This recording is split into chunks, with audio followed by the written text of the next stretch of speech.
Настоящий детектив не просто очередной сериал о расследовании убийств, а настоящая экзистенциальная драма. В первом сезоне мы видим историю становления двух противоположных героев, разворачивающуюся на фоне тоскливых болотистых пейзажей штата Луизианы.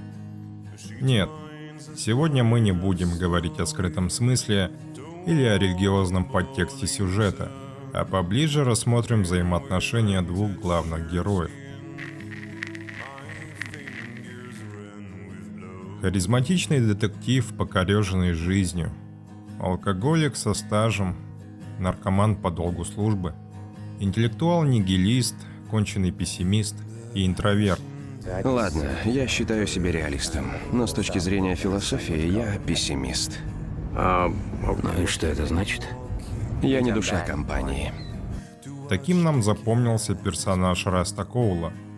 Он является своего рода сверхчеловеком, но не в привычном ницшеанском понимании, а в более простом, более жизненном, как высшая степень человеческой личности и пассионарий. Раст — это человек, избравший путь самообичевания. Его жизнь круто меняется после смерти дочери. Я был женат Марти 3 года. У нас была девочка, она погибла. Авария, дочке было 2 года. Брак вскоре распался. Нам мало известно о том, кем он был до этого, но одно мы знаем точно.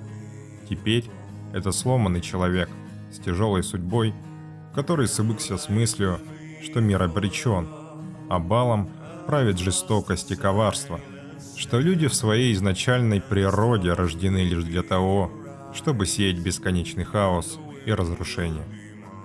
Создатели сериала позаботились о том, чтобы зритель чувствовал то же самое, что и Коул. Ведь отличительной особенностью первого сезона является его гнетущая атмосфера. Все здесь направлено на то, чтобы вызвать у зрителя ощущение безысходности и разрухи. Начиная от окружения, в частности города, заставленного серыми мрачными промышленными зданиями, покореженными домиками на отшибе и знаками на обочине дорог с портретами без вести пропавших людей, заканчивая образами персонажей, настоящим коррупционным спрутом, состоящим из чиновников и тех, кто давал клятву служить и защищать, а также опустившимися людьми, религиозными фанатиками, проститутками, наркоманами, бандитами и алкоголиками.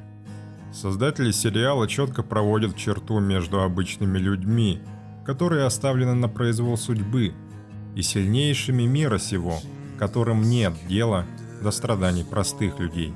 Это и делает сериал таким особенным, но что более важно, это заставляет нас поверить в реальность происходящего, ведь каждый из нас может увидеть что-то похожее и в реальной жизни.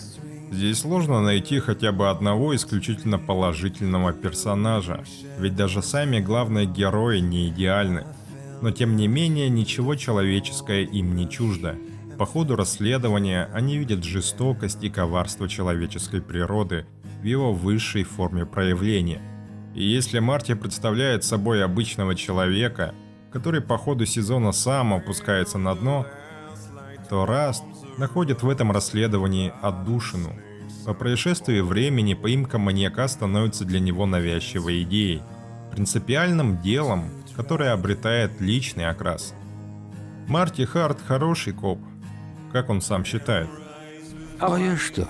Я обычный парень со здоровенным агрегатом. Его жизни можно позавидовать. Хорошая работа, любящая жена и 2 прекрасных дочери. Он олицетворение среднего класса. Его не сильно заботит, что происходит вокруг, но и пройти мимо вопиющей несправедливости он не может. В этой сцене Марти пытается помочь несовершеннолетней проститутке, отдавая ей немного денег, чтобы она смогла начать новую жизнь. Ты сам найди другую работу. Но это не выглядит как акт доброй воли, скорее как откуп от внезапного приступа назойливой совести. Это лицемерие, так свойственное всем людям, распространяется и на его поступки. Марти сам хочет верить, что он хороший человек, и чтобы соответствовать этому, Он каждый день совершает что-то хорошее, но это не мешает ему при этом совершать и что-то плохое. Ему нравится его работа, и он на хорошем счету у начальства, потому что не задает лишних вопросов. Он часть этой коррупционной системы, даже если сам этого не подозревает. Точнее, предпочитает не подозревать. Он заботливый муж и отец. Семья для него важнее всего. Он религиозен и действительно верит в Бога, но понимает, насколько несправедлив мир. Таким мы видим Марти в первой половине сезона, но по мере того, как сюжет близится к развязке, таким Марти преображается. Времена меняются, наступает 2002 год, но место событий, а главное мир, остается таким же, как и в 95-м. Единственное, что подвергается изменению, это персонажи. Разложение окружения переносится и на самих людей. Грани рамок морали стираются, и теперь персонажи всего лишь существуют. Каждый занят своим делом. Белое и черное сменяется серым. Образцовый семьянин Марти перестает уделять внимание своей жене и дочерям. В этой сцене, входя в комнату, он видит, что его дочери играют в кукол, но при этом куклы имитируют сцену изнасилования. Но вместо того, чтобы обратить на это внимание, он предпочитает не замечать проблему, которая уже проникла в его собственный дом. Все взаимосвязано. Наше окружение откладывает отпечаток на нашу личность, а наша личность становится катализатором наших поступков. Позднее его дочь Одри рисует странные картинки, на которых изображены голые люди. И снова Марти предпочитает оставаться в стороне. Годами позже он застукает Одри в одной машине с двумя парнями. В этот момент Марти срывается и называет дочь шлюхой. Становится ожесточенным по отношению к ней, несмотря на то, что сам является в какой-то степени виновником произошедшего. Эта сюжетная линия с его дочерью, как ничто другое, точно описывает отношение к жизни Марти Харта. Он все делает спустя рукава. Он не привык вглядываться в детали. Его беспокоит лишь то, что лежит на поверхности, и этим все сказано. Ситуация меняется, когда обстоятельства выводят его из зоны комфорта. Жена подает на развод, а следом и он уходит со службы. Лишь после этого он перестает видеть все таким резким и однозначным. Он начинает присматриваться и исследовать больше, но что важнее всего, он понимает, кто он на самом деле. Он лгал другим, но самое главное, он лгал себе. Он говорил, что он хороший человек. Лишь теперь он понимает, что это не так. Он наконец смог измениться. Он нашел новую цель в жизни, пытаясь сделать мир лучше. Его изменение началось еще в 95-м году, когда он застрелил Реджи Лиду. Раст хвалит его за то, что он впервые сделал что-то по-настоящему хорошее. Наконец он начал понимать, кто он на самом деле.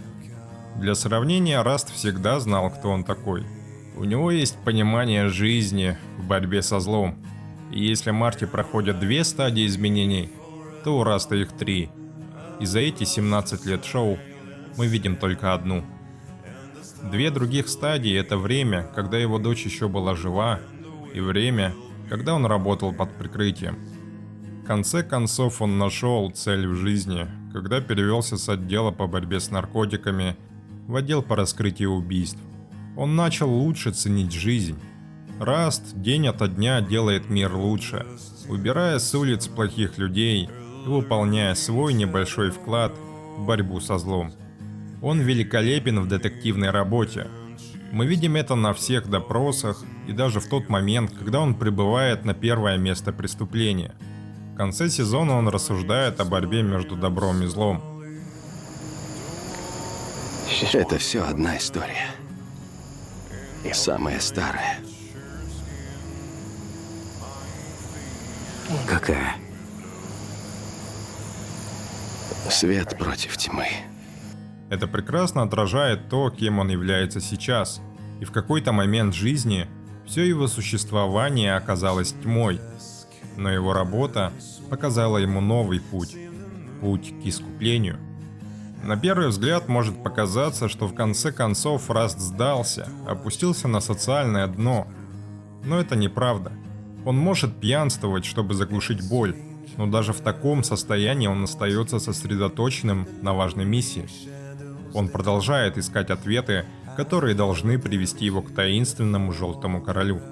В конечном итоге настоящий детектив показывает нам, насколько глубоки проблемы, стоящие перед обществом. Мы узнаем о коррумпированных политиках, корыстном государстве и о том, как все это является корнем проблемы. Однако есть также корни бедности, преступности и насилия. Это проблема, которая носит институциональный характер и не останавливается на индивидуальном уровне. Вместо этого она распространяется на все слои общества. Мне кажется, что настоящий детектив не просто история о поимке зверя.